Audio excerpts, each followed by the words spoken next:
नमस्कार, आप देख रहे हैं न्यूज स्टेट। मैं हूं आपके साथ प्रीति भारद्वाज। इस बार महाकुंभ में भी प्रयागराज आने वाले भक्तों को लाने की सबसे बड़ी जिम्मेदारी रेलवे को संभालनी है, जिसके लिए वो तैयार भी है। प्रयागराज में रेलवे स्टेशन हर तरह से तैयार हो चुके हैं, जहां यात्रियों की सुख सुविधाओं का ख्याल रखा जाएगा, जिसमें उनकी सुरक्षा विशेष है। साथ ही शुक्रवार को अपने दौरे में पीएम मोदी ने गंगा पर बने नए रेलवे पुल का लोकार्पण भी किया। देखिए रेलवे की तैयारियों पर यह खास रिपोर्ट।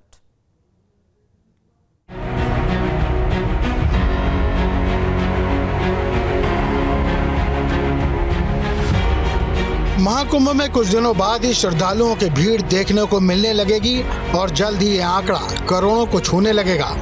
उम्मीद की जा रही है कि 45 करोड़ से अधिक लोग इस महाकुंभ में ट्रेन, जहाज और सड़क मार्ग से आएंगे और जाहिर है सबसे ज्यादा भार रेलवे पर होगा, जहां कुछ हफ्तों बाद प्रयागराज के स्टेशनों पर हर भाषा और हर प्रांत के लोग देखने को मिलने लगेंगे, जिनको उनकी भाषा में सूचनाएं देने के लिए रेलवे कटिबद्ध है। इसीलिए प्रयागराज रेलवे स्टेशन पर कियोस्क लगाए गए हैं। तीर्थों का राजा प्रयागराज भी तैयार है कुंभ के आयोजन के लिए और तैयारी पुख्ता है भारतीय रेल की भी। इस वक्त मैं प्रयागराज जंक्शन के अंदर मौजूद हूँ और यहाँ पर 12 भारतीय भाषाओं में अलग से कियोस्क बनाया गया है, जहाँ पर आप जो इन्फॉर्मेशन है, चाहे वो उड़िया की बात करें, हिंदी की बात करें, इंग्लिश की बात करें और अलग अलग 12 भाषाओं की इन्फॉर्मेशन यहाँ से ली जा सकती है। कुल मिलाकर के प्रयागराज ज़िले की बात करें, 7 यहाँ पर रेलवे स्टेशन हैं, जंक्शन हैं और आसपास की तमाम चीज़ों की सूचनाएं इसी तरीके से कलेक्ट की जा सकती है। कितनी भाषाएं हैं सर? 3 भाषाएं हैं इसमें। 3 भाषाएं और 12 हो जाएंगी जी, इसमें भी ऐड किया जा रहा है। इसमें किस किस तरह की सूचनाएं रहेंगी? सर हमारे स्टेशन से रिलेटेड सारी सूचनाएं हैं, यात्री सुविधा लेकर के। जैसे यात्री अगर कहीं आराम करना चाहते हैं तो वो सुविधा हो सकती है। उसके अलावा कुंभ के स्पेशल ट्रेन कौन कौन सी है? जी सर, कुंभ की स्पेशल ट्रेन यहाँ पर निकल के आ जाती है। कुंभ यात्रा आश्रय स्थल यानी यहाँ पर आराम करने की जगह है। मेडिकल अगर किसी को सुविधाएं चाहिए हो तो वो भी है। सहायता केंद्र भी बनाया गया है यहाँ पर। तो कुल मिलाकर के कई तरह की सुविधाएं हैं। वापसी, महाकुंभ, महत्वपूर्ण लिंक, जो तमाम सुविधाएं हैं वह यहाँ नज़र आ जाती हैं। और अगर सनातन धर्म, हिंदू धर्म के लिहाज से बात करें, सबसे बड़ा आयोजन कुंभ का होता है और त्रिवेणी के कुंभ को वैसे भी महत्वपूर्ण माना जाता है, चाहे वो उज्जैन का हो, नासिक का हो, हरिद्वार का हो और सबसे महत्वपूर्ण गंगा, यमुना और सरस्वती के संगम यानी प्रयागराज का हो। ऐसे में अलग अलग राज्यों से अलग अलग बोली, भाषाएं बोलने वाले लोग प्रयागराज पहुंचेंगे, तीर्थयात्री पहुंचेंगे, उन्हें कोई समस्या ना हो, इसलिए विभिन्न भाषाओं की जानकारी भी अब एक ही जगह सुनिश्चित की जा रही है रेल मंत्रालय की तरफ से। प्रयागराज में कुल 9 रेलवे स्टेशन है, जहां से यात्री अपने क्षेत्रों से कुंभ में आएंगे और जाएंगे।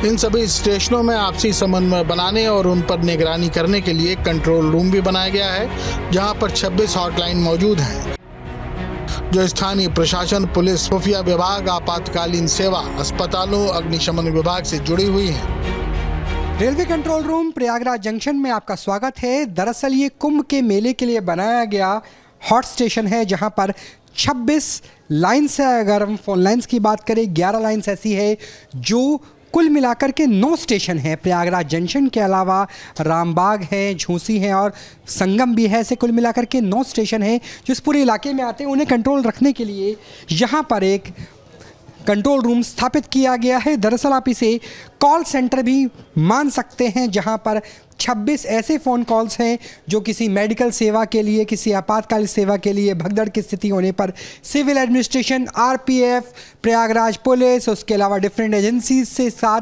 टाई अप करके रहेगा, जिसमें एसडीआरएफ भी रहेगा, एनडीआरएफ भी रहेगा। रेलवे के लिए अपने 11 फ़ोन कॉल्स है। उसके अलावा आप देख सकते हैं कि यहीं से ही बाहर भी नज़र रखा जा सकता है कि कितनी भीड़ का आगमन कब होना है। ख़ास तौर पे जब हम महाकुंभ के शाही स्नान की बात करते हैं तो उसमें करोड़ों की संख्या में तीर्थयात्री प्रयागराज तीर्थों के राज में पहुंचेंगे और इसलिए यहाँ पर कंट्रोल रूम पूरी तरह से स्थापित किया गया है। यानी एक तरीके से आप मान के चलिए ये मेले का कॉल सेंटर है। जब हम कुंभ मेले की बात करते हैं और मेरे पीछे आपको फीड भी नज़र आएगी कि किस किस तरीके से कंट्रोल रूम के पास फीड आ रही है और उसके हिसाब से यही से ही दिशा निर्देश दिए जाएंगे। इस महाकुंभ में जब करोड़ों की संख्या में लोग पहुंचेंगे तो उनकी निगरानी और उन्हें कंट्रोल करना रेलवे प्रशासन के लिए एक बड़ा टास्क है। इसके लिए रेलवे ने नर्व सेंटर बनाया हुआ है, जहां 1300 से अधिक सीसीटीवी कैमरों से नजर रखी जाएगी और 100 कैमरे तो एआई तकनीक से लैस हैं, जो हेड काउंट और फेस डिटेक्शन कर सकते हैं। कुंभ मेले के नर्वस सिस्टम में आपका स्वागत है। 40 करोड़ लोग 2025 के महाकुंभ में दर्शनों के लिए आएंगे, जिनकी सुरक्षा के लिए रेलवे ने कैसी तैयारी की है वो आपको दिखाएंगे, क्योंकि यहाँ पे 1300 से ज़्यादा कैमरे लगाए गए हैं, जिसमें से 100 कैमरे ऐसे हैं जो चेहरे की पहचान कर सकते हैं, फेशियल रिकॉग्निशन हो सकती है और उससे हेड काउंट भी किया जा सकते हैं, यानी कितनी बड़ी संख्या में किस स्टेशन से किस जगह ज़्यादा भीड़ गुजरने वाली है।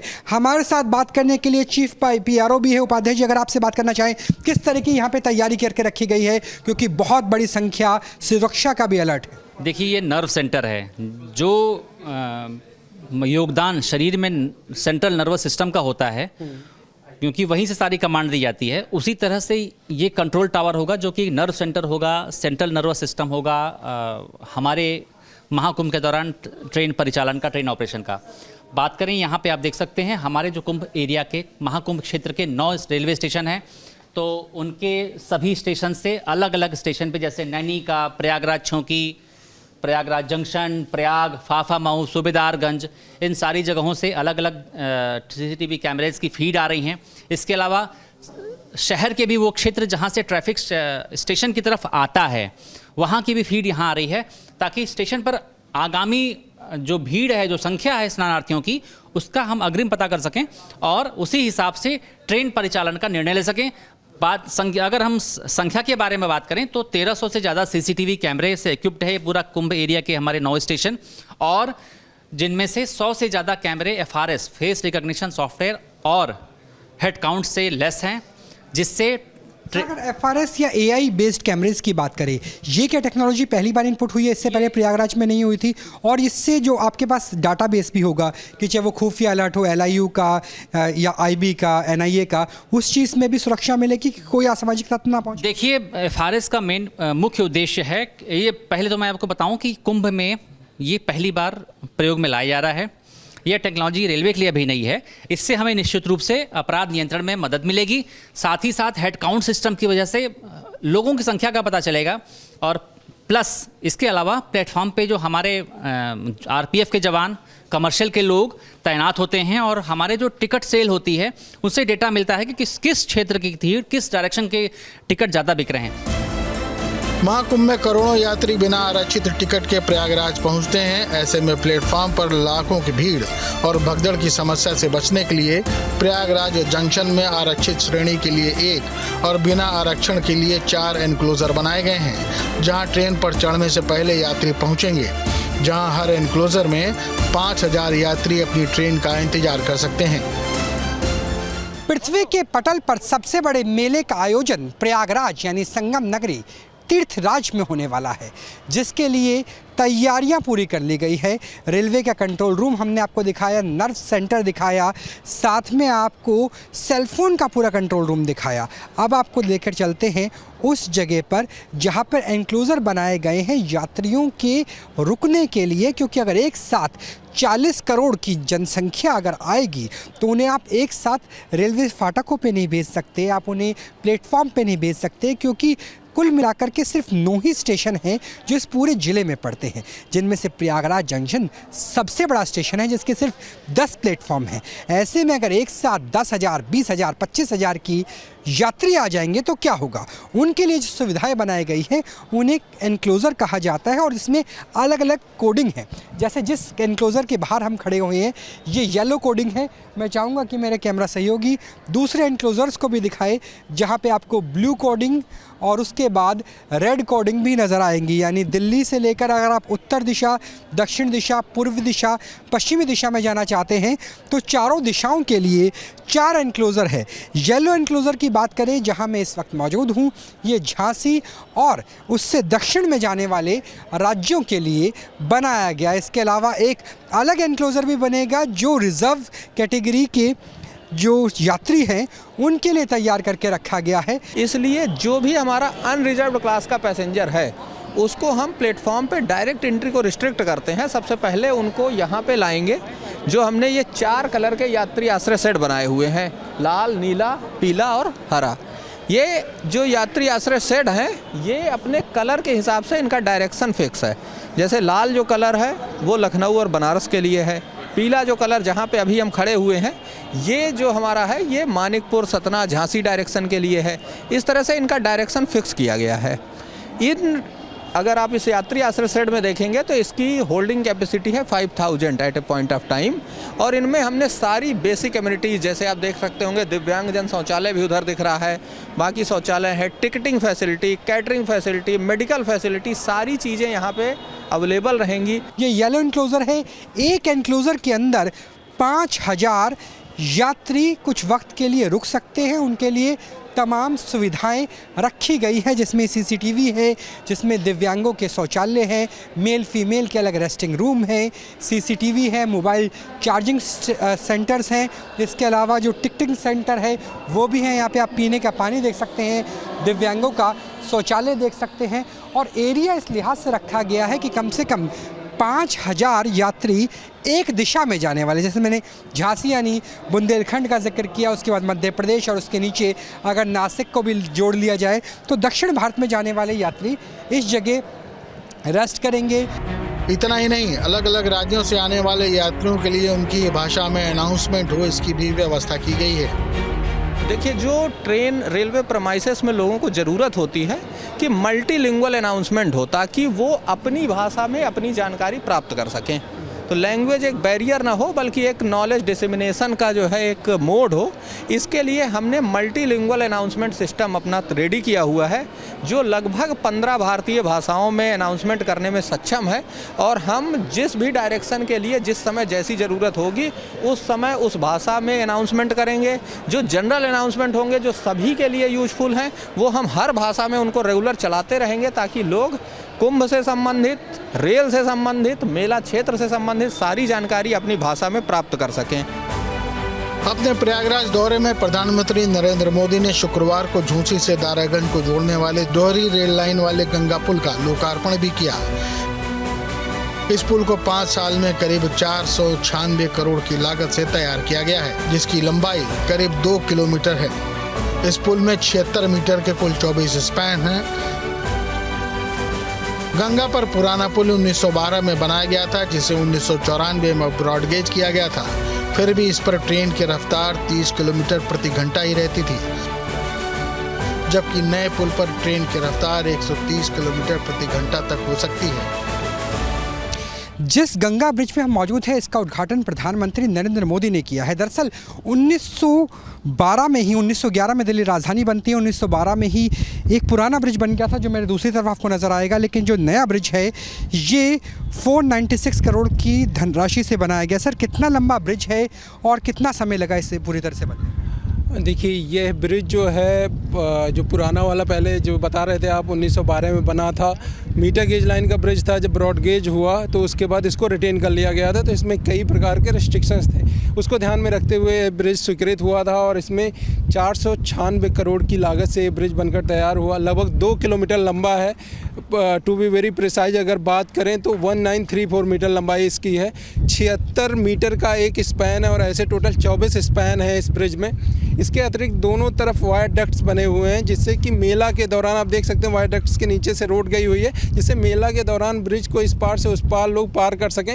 अगर पिछले 5 सालों के दौरान ही ये ब्रिज पूरा बनकर तैयार हो गया। डबल लाइन का ब्रिज है तो दोनों तरफ से ट्रेनों का आवागमन इस पर से हो पा रहा है। जिसको इसकी बारीकियां भी हम दिखाने की कोशिश करेंगे।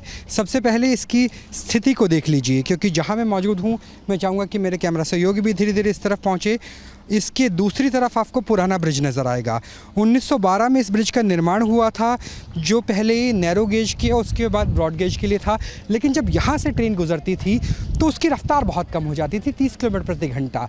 ऐसे में अगर दुरंतो, राजधानी, शताब्दी, उसके अलावा वंदे भारत जैसी जो ट्रेन्स हैं वो गुजरने में काफ़ी देरी हो जाती थी। जब ये बनाया गया 5 साल की अवधि में लगभग 500 करोड़ की लागत से, तो ये शुरू में ही ब्रॉड गेज का बनाया गया, जहाँ पर 120-130 किलोमीटर प्रति घंटे की रफ्तार से गाड़ियाँ गुजर सकती है। मैं चाहूँगा कि मेरे कैमरा सहयोगी आगे आए। ख़ास बात ये भी रखी गई है कि इसे इस तरीके से तैयार किया गया है कि अगर कभी कोई यात्री गाड़ी रुक जाती है तो भी कैसे किया जाए वो आपको स्थिति दिखाते हैं। क्योंकि जहाँ मैं मौजूद हूँ यहाँ से आप देखिए कि इधर से पैदल जाने का एक रास्ता है, पैदल आप पार कर सकते हैं अगर यात्रियों की संख्या बहुत ज़्यादा हो जाती है। और ऐसे एक नहीं बल्कि 3 रास्ते दिए गए हैं, एक मेरी दाईं तरफ है, दूसरा बाईं तरफ है और तीसरा बीच में भी एक रास्ता इसी लिहाज से बनाया गया है कि अगर कभी कोई गाड़ी ख़राब हो तो वहाँ से जाया जा सके। और उसके अलावा अगर नीचे उतरना हो तो नीचे उतरने के लिए ये जो खास ब्रिज है लगभग 1934 मीटर का 2 किलोमीटर के आसपास का स्पैन है और उसमें ये सीढ़ियाँ भी बनाई गई है। सीढ़ियों से जल्दी से नीचे उतरा जा सकता है। प्रधानमंत्री नरेंद्र मोदी ने इसका उद्घाटन कर दिया है। 1934 मीटर लंबाई, 496 करोड़ की लागत, नीचे उतरने की जगह, 3 फुटपाथ और उसके बाद ये नया रेल ब्रिज बहुत तेज़ गति से काम करने के लिए तैयार है 1912 के बाद। और अब 2024 में गंगा पर दूसरा रेल ब्रिज बनकर तैयार हो गया है। कैमरा सहयोगी राकेश रावत के साथ राहुल अब्बास, न्यूज़ स्टेट, प्रयागराज। तो वहीं जूना अखाड़े ने अपने हजारों साधु संतों और नागाओं के साथ शनिवार को मौजगिरी आश्रम से मेला क्षेत्र में छावनी प्रवेश किया। इस जुलूस में अखाड़े का वैभव देखने को मिला, जहां चांदी के हौदों पर बैठकर अखाड़े के महामंडलेश्वर कुंभ मेले के इर प्रस्थान किए। आपको बता दें कि जूना अखाड़ा देश के सभी 13 अखाड़ों में से सबसे बड़ा अखाड़ा है, जिसके हजारों साधु संत कुंभ मेला क्षेत्र में पहुंच चुके हैं। देखें।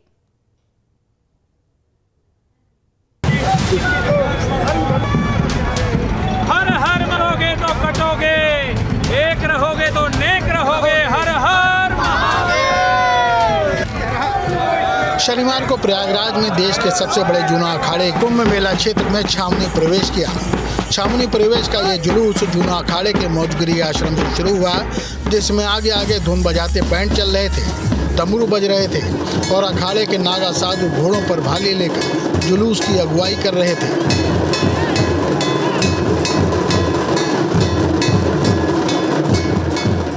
चांदी के हौदों पर महामंडलेश्वर सवार थे और भव्य यात्रा कुंभ मेला क्षेत्र की ओर गाते बजाते प्रस्थान कर रही थी। यात्रा से पहले संवाददाता मानवेंद्र सिंह ने बात की महामंडलेश्वर अवधेशानंद गिरी महाराज से। जूना अखाड़े की कुंभ मेला क्षेत्र में छावनी प्रवेश जो है उसकी शोभा यात्रा मौजगिरी आश्रम से निकल रही है। हमारे साथ आचार्य महामंडलेश्वर अवधेशानंद गिरी महाराज जी, उनसे बात करते हैं। महाराज जी, किस तरह से छावनी प्रवेश हो रहा है, क्या परंपरा है? आज पहले नगर का प्रवेश हुआ, आज छावनी प्रवेश है। भारत की कालजयी मृत्युंजयी संस्कृति जो पूरे विश्व में ख्यात है अपनी दिव्यता के लिए, तो ये महाकुंभ हमारी भारतीय संस्कृति का उच्चतम प्रतिमान है। एक ऐसा महापर्व जिसमें यक्ष, गंधर्व, किन्नर सभी आएंगे। आज भारत के सनातन तत्व को, उसकी संवेदनाओं को पूरा विश्व देख रहा है, जिसमें हम पूरे विश्व को कुटुंब मानते हैं। पूरे विश्व के मांगल्य के लिए हम प्रार्थना कर रहे हैं, उसी के महापर्व के लिए हमारा ये प्रवेश है। महाराज जी, क्या क्या आगे होगा इसके बाद छावनी प्रवेश? हमारे आज से पूजा आरंभ हो जाएंगे। जूना अखाड़े के छावनी प्रवेश से पहले अखाड़े के संत मौजगिरी आश्रम में तैयार हुए। अखाड़े की धर्म ध्वजा तो पहले ही छावनी पहुंच चुकी है। अब अखाड़े के भगवान साधु संतों के साथ मेला क्षेत्र में प्रवेश कर रहे हैं। आज से जूना अखाड़े के साधु संत स्थायी रूप से कुंभ मेला क्षेत्र में निवास करने लगेंगे। महाराज जी, कितने लोग शामिल होंगे, कितने महामंडलेश्वर होंगे, कौन कौन होगा, कितने नागा साधु होंगे, कुछ एक अनुमान है आपको? अभी करीब इस टाइम में 65 के आसपास महामंडलेश्वर है। कुछ हमारा जो है 100 गिरी श्री महंत है, जो रमता पंच है, उसके 4 श्री महंत, अष्टकुशल महंत 8 जो है, और हमारे जो कार्यकारिणी की 17 मेंबर की, और जो 52 मड़ियों की पूरा है 52 लोग जो है वो है विशेष रूप से। महाराज जी, जो छावनी प्रवेश है इसमें अखाड़ों का जो वैभव होता है, जो साज सज्जा होती है वो दिखाई देती है, तो किस तरह की तैयारी है? ये देखिए कि प्राचीन काल में जैसे गुरु लोग होते थे, गुरु का स्वागत करने के लिए राजा लोग, पेशवा लोग जो है, महाराष्ट्र की परंपरा में जो है पेशवा, उस टाइम से हमारी बहुत प्राचीन परंपरा है कि लाखों लोग जो है उसमें नागा लोग जो है विशेष रूप से नागा लोग जो है विशेष रूप से वो लाखों लोग जो उसमें पहुंचते हैं। और ये एक तरह भव्य दिखाने के लिए विशेष रूप से इतना बड़ा शोभा यात्रा जो है, और ये शोभा यात्रा में जो है सभी संत महात्मा, अभी इस टाइम मेरे ख्याल से अनुमान करीब 50,000 के आसपास साधु जूना अखाड़ा के यहाँ पहुँच चुके हैं। इस छावनी प्रवेश में जूना अखाड़े की महिला साधु संत भी शामिल हुई। जूना अखाड़े के छावनी प्रवेश की शोभा यात्रा में शामिल होने के लिए गुजरात से आई हैं महामंडलेश्वर विश्वेश्वर भारती जी। उनसे बात करते हैं और उनसे पूछते हैं कि आखिर इतनी दूर से इस शोभा यात्रा में शामिल होने आए, क्या होती है किसी अखाड़े की छावनी प्रवेश की शोभा यात्रा? ये हमारी परंपरा है। आज हमारे देवता भी यहाँ से जाएंगे और पादुका भी वहाँ विराजमान होंगे। फिर हमारा जूना अखाड़ा का निर्माण हो जाएगा कि इस जगह पे हम सब लोग रहेंगे। और ये अपने हिंदू धर्म के लिए आस्था का केंद्र है। और आज जो बड़ा ये मेला हो रहा है पूरी दुनिया के लिए है। और महात्मा हर एक साधु संत यहाँ आके स्नान करेगा और सब चीज़ का जो कहते हैं ना परमात्मा उतर आए, वैसा एक माहौल यहाँ पे आपको दिखने के लिए मिलेगा। जूना अखाड़े में अब तक करीब 50,000 साधु संत प्रयागराज आ चुके हैं, जो अब इस यात्रा के बाद कुंभ क्षेत्र में बनी छावनी में बस जाएंगे। यही अखाड़ों की परंपरा है। तो आप देख सकते हैं यहाँ पर छावनी प्रवेश की शोभा यात्रा निकलने जा रही है और भारी भीड़ जमा है। सैकड़ों की संख्या में साधु संत हैं, महामंडलेश्वर हैं, जो इस छावनी प्रवेश की यात्रा में शामिल होने जा रहे हैं। तो अवधेशानंद गिरी महाराज हैं जो इस छावनी प्रवेश की यात्रा के में जो है आचार्य महामंडलेश्वर हैं, जो कि जूना सबसे बड़ा अखाड़ा है। और उसके आचार्य महामंडलेश्वर जूना आश्रम के अवधेशानंद गिरी महाराज यहाँ पर रथ पर बैठ चुके हैं। और ये छावनी प्रवेश यात्रा जो मौजगिरी आश्रम है यहाँ से शुरू होकर के जो कुंभ मेला क्षेत्र में जूना अखाड़े का छावनी बनाई गई है वहाँ पर जाकर के समाप्त होगी। और एक तरह से जो अखाड़ा है वो जाकर के कुंभ में रम जाएगा। और तमाम जो परंपराएं हैं, जो रीति रिवाज है, जो शास्त्रों की विधि है, उस विधि से अखाड़े वहाँ पर जाकर रहेंगे और साथ ही अमृत स्नान भी करेंगे। प्रयागराज से वीडियो जर्नलिस्ट विजेंद्र कुमार के साथ मानवेंद्र प्रताप सिंह, न्यूज़ स्टेट, उत्तर प्रदेश।